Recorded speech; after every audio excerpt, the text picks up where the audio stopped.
What's good, my dear language learning master? And welcome to a new episode of the Language Input Podcast, in which, as usual, my goal is to help you understand that we can all learn any language when you're in the process, alright?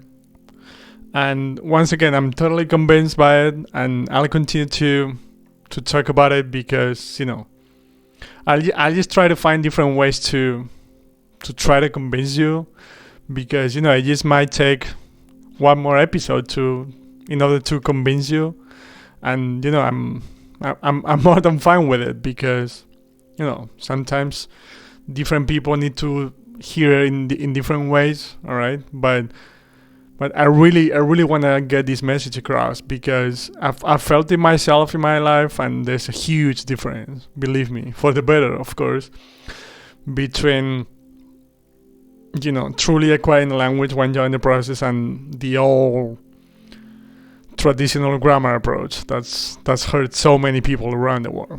Okay? So with that being said, let's get into today's episode.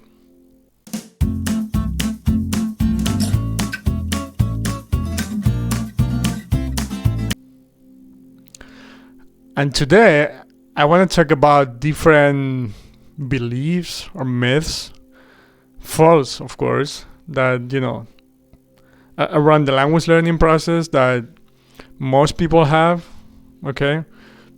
And I've talked about most of them in different episodes on this podcast, but I want to gather them all in an entire episode to once again help you understand that they're not true, they're false, okay? They're just beliefs around the language learning process. And because I just think they're hurting so many people around the world when they shouldn't, okay? So I want to make sure that I talked about them, as much as is necessary to help you understand that you too can learn any language when you're in the process, like I said.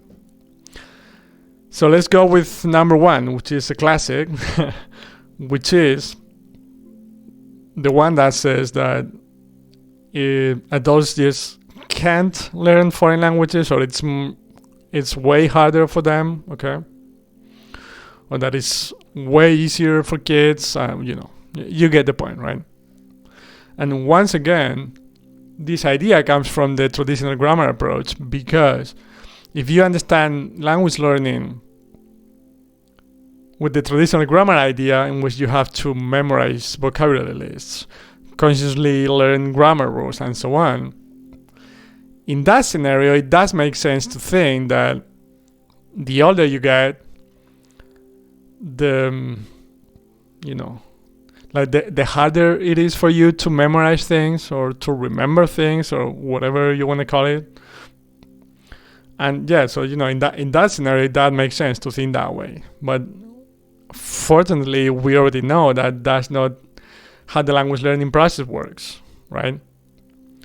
And the way it actually works is, as usual, subconsciously, and we learn a language by listening and reading, and we don't need to consciously memorize things or learn grammar rules or anything, fortunately, once again. So, age is actually not a factor, and I talked about this in depth in an entire episode, so make sure to check it out if you're interested. But yeah, it just I've seen it in myself. Once again, like, I speak 7 languages now. I'm learning 2 more languages, and all of them, I started learning them, actually truly acquiring them, after the age of 20, and actually my first one was English. So I'm just thinking about the moment I started learning a third language, I probably was 26, 27, right? Yeah, 27. So, I wasn't a kid anymore, right? And I've seen the process work over and over again with myself, with a lot of people I know, and I continue to see people acquire languages at the age of 40, 50, 60, 70, 80. It's not a problem, We all have that ability to acquire languages at any age. The problem comes from understanding the language learning process the wrong way. Yeah. So anyway, to sum things up, whether you're 40, 50, 60, 70, believe me, you too can learn any language, And with that being said, let's get into this false belief number 2, which is the one that says that, the language learning process is hard, like you need to work hard, like you need to study. You know what I mean, right? Like put it the way you want, but you need to sit down and study for an hour every day or 2 hours, or you need to suffer through the entire process. I'm just exaggerating right now, but you know what I mean, right? And again, it all comes from the traditional grammar approach, right? Because that's what the whole approach is based on. Yeah. And because it's so dominant, so massively dominant all over the world, that's the idea most people have, right? And that's also the reason why I think it takes most people a lot of time to really realize that they can learn a language by enjoying the process, by watching series, by listening to podcasts on their favorite topics, by talking to people, by reading books, you name it. And I think that you can pretty much use this same idea for any topic or any subject you want to learn, but let's focus on languages. And yeah, it's just crazy. We've internalized that specific process so much that it's just hard for us to believe that we can actually learn a language by enjoying the process, and we don't need to study. We don't need to sit down and go through a painful process. No, And once again, I've seen it in myself. I see it all the time, and yeah, it just doesn't make any sense, So again, it's completely false. All right, so let's go with number 3 now. And number 3, I've talked about it many times throughout the entire podcast, but again, I wanted to gather them all. I wanted to gather them all in this episode. And this is the one about talent, about, I'm just not good at languages. I'm not talented for languages. That person is talented for languages and I'm not, or he's not, or she's not, whatever, You know what I mean? And, again, because we understand language learning the traditional grammar way, for certain people who actually don't like that approach, and I don't blame them, I perfectly understand that. It may seem like they're just not good at languages because they don't enjoy the process, and obviously it's not working. Because it's not working for anybody, okay? Just to make sure, just to be clear on that. So they might think that, they've tried it, they didn't like it didn't work for them. So they come to realize that, they're just not good at languages. But believe me, it's not true. The actual language acquisition process has nothing to do with talent. It's all about comprehensible input. And it's all about following the same principles by which we all acquire our native languages, which is a process that works 100% of the time, by the way. All right? So we all have that ability. Okay? And yeah. And I also see it all the time, like because I speak 7 languages, many times people tell me, okay, but you must be good at languages, you must have talent for languages. And believe me, has nothing to do with it. I wish they could, just travel back in time and see my journey when I was 20, for example, that I couldn't even speak English. And they will realize that it has, like, I'm telling you, I don't even know what words to use in order to help you understand what I mean. I've been on both sides of the equation, and it's just life changing. And believe me, it has nothing to do with talent. I've struggled in my language learning journey before, as everyone else has, but not because I didn't have talent, and now all of the sudden I do. No, it's about following the same principles. It's about following the same process. It's comprehensible input. That's the key to the entire process, and I won't get tired of repeating that. Okay, so please believe me, talent has nothing to do with it. Absolutely nothing. All right, let's go with number 4. And number 4 is another one I've talked about in this podcast, but again, I want to briefly mention it again. And this is the one about traveling or living in a country where your target language is spoken being the best strategy in order to acquire the language. All right. And this one is not necessarily false like the previous ones, but it's not necessarily true either. Okay. And what I mean by that is it can be a good strategy, but doesn't, not necessarily. All right. And I actually believe it can be quite dangerous if you're actually starting from scratch or you're like complete beginner, because you might be living in that country and you might be listening to the language all the time, but if you don't understand what they're saying, it's just noise. It's not comprehensible and it's not helping. Again, input is key, but it has to be comprehensible, all right? So, if you're on an intermediate level and you can pretty much understand most conversations, most things people talk about and communicate and so on, yeah, of course, it can be a great strategy, a great idea, because all of a sudden you're going to get exposed to the language all the time, if you want to, of course. We all know people that lived in a different country and didn't learn the language because they just didn't bother, right? They just weren't exposed to the language.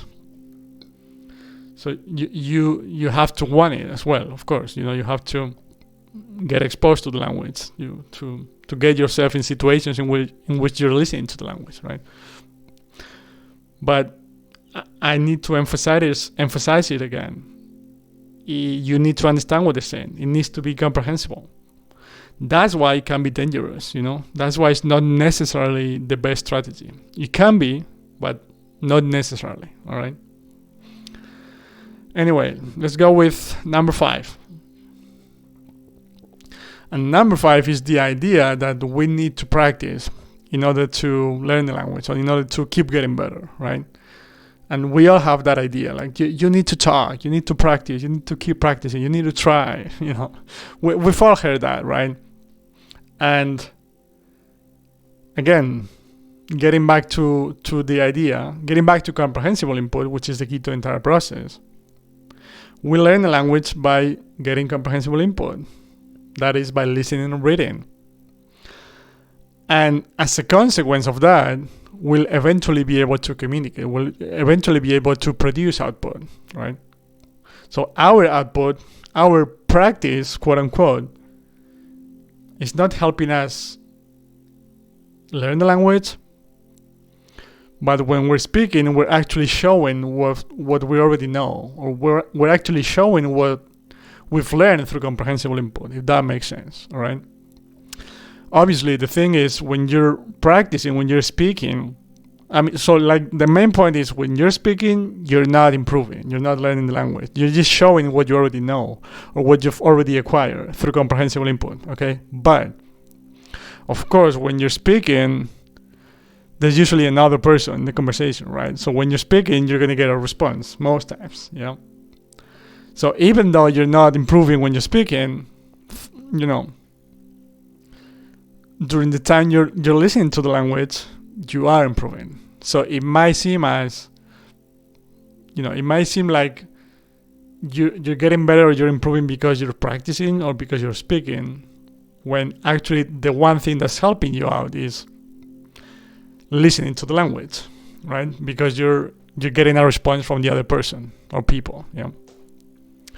Anyway, you get the point, all right? And finally, I also want to mention another one, number 6, which is one that I've heard recently. So I'm not sure it's really. I'm not sure it's really a spread idea, okay? But I recently heard that. I don't know if some people believe, or there's a belief that there's a limit to how many languages you can you can learn, right? Like there's like a limit in your brain, something like that. I don't even know how to explain it, okay? How to put it into words. But the thing is, I was thinking about it, and of course, if we get back to the traditional idea of learning a language, it kind of makes sense to think that there's a limit, there's a certain amount of language that you can learn, because when you're trying to learn a language by memorizing things, by consciously learning rules, you're probably going to get confused and you're going to mix words up between languages, right? So from that point of view, it does make sense to think that there might be a limit, right? Because, I'm not an expert on the topic by any stretch of imagination, but, I'm just thinking about it. Like, it could make sense, all right? But again, when we're talking about the true language acquisition process, it just doesn't make any sense. And I know people who speak 10 languages and 15 languages, and, you've got super polyglots, I think they're called, that speak more than 10 languages, and there's there's not a limit. And again, it has nothing to do with talent, once again, right? So, yeah, it just doesn't make any sense to me. But I just wanted to mention it because I've heard it recently a couple of times. So, I wanted to talk about it briefly. All right. So yeah, that's it for today, everyone. And I hope you enjoyed it. And especially, I hope that if you can relate to any of them, I hope, this episode really helped you understand that, it's not about talent, that age is not a factor, that we can all learn any language when join the process, the main ideas that I'm always talking about, but again, I'm going to try to talk about them in different ways. So, the next episode might be the one that clicks for you. All right. Because once again, I've been in the position of not being able to learn a language before, because all I knew was the traditional grammar approach, and it wasn't working because it's never worked for anybody. Okay. And I remember the frustration, I can vividly remember the frustration, and there's such a big difference between that and enjoying every single minute of it right now, and learning languages by listening to podcasts on topics that I'm interested in, by watching series, by communicating with people, by reading books that I love, and so on. It's life changing, believe me. All right, so I really, really help you out with this episode. And as usual, any opinion on this topic, any question, idea, suggestion for future episodes, leave your comments down below. As usual, I thank you in advance for that. And yeah, I wish you a good day, whatever you might be, my dear language learning master. And I'll see you in the next one. And have a good day. Bye bye.